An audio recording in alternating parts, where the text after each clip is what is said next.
Adaşım, adaşım, adaşım.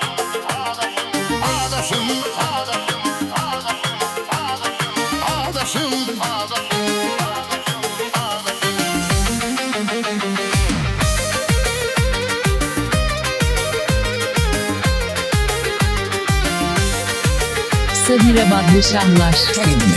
Salam məndən adaşa, yaxın dosta qardaşa, fikirləşib nəhayət, dedim yazım rəvayət. Çoxdur ürəyimin sözü, feyziyab eləyim sizi. Mənə əziz ünvanımdır, Ağdaş öz ünvanımdır.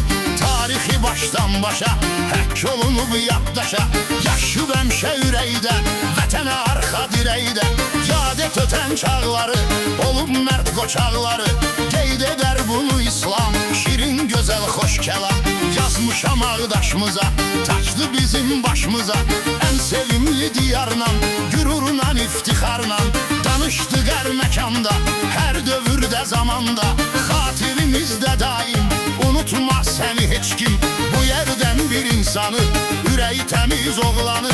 Yadıma saldım düzü, daşqına yazdım sözü. Ağdaşlı balasıdır, candı ürək parasıdır. Bakıda ünvandadır, indi Xırdalandadır. İşində, biznesində, algı satgı işində. Millətə var qayğısı, evlər algı satqısı. Bir dənə qardaşdadır, Xırdalanda başladı. O əyləşir yerində, Heydər Park tərəfində. Fərqinə kim varırsa, kimləri vaxtarırsa.